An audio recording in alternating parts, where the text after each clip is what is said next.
आप सभी को यीशु मसीह के मधुर और मीठे नाम में सलाम।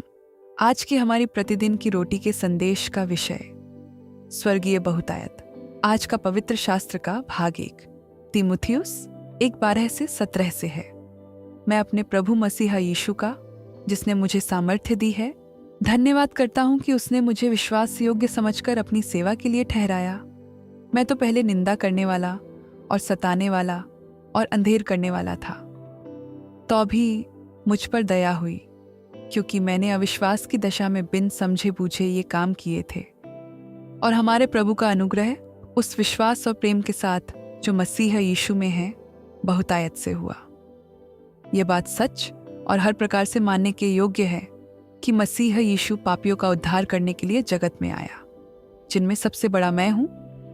और मुझ पर इसलिए दया हुई कि मुझ सबसे बड़े पापी में यीशु मसीह अपनी पूरी सहनशीलता दिखाए, कि जो लोग उस पर अनंत जीवन के लिए विश्वास करेंगे, उनके लिए मैं एक आदर्श बनूं। अब सनातन राजा अर्थात अविनाशी, अनदेखे, एकमात्र परमेश्वर का आदर और महिमा युगानुयुग होती रहे। आमीन। आज का मुख्य वचन है, और हमारे प्रभु का अनुग्रह उस विश्वास और प्रेम के साथ जो मसीह यीशु में है, बहुतायत से हुआ। 1 तीमुथियुस 1:14। मुझे लगा था कि ये 8 केले आएंगे। इसके बजाय जब मैंने अपने घर पर पहुंचाए गए किराने के बैग खोले तो मुझे 20 केले मिले।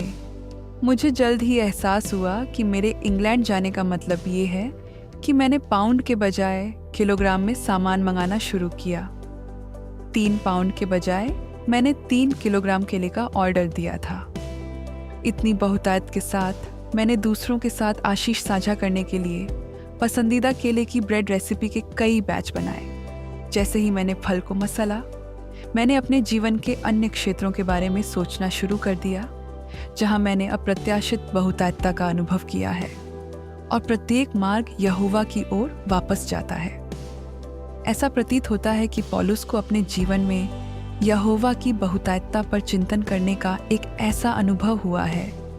तीमुथियुस को लिखे अपने पहले पत्र में पौलुस यीशु के सामने अपने जीवन का वर्णन करने के लिए रुका। खुद को सताने वाला और अंधेर करने वाला सबसे बड़ा पापी के रूप में वर्णित किया है। पौलुस के टूटेपन में परमेश्वर और हमारे प्रभु का अनुग्रह उस विश्वास और प्रेम के साथ जो मसीह यीशु में है, बहुतायत से हुआ। अपने जीवन की सारी बहुतायतता का वर्णन करने के बाद प्रेरित पौलुस परमेश्वर की स्तुति व्यक्त करने से खुद को नहीं रोक सका।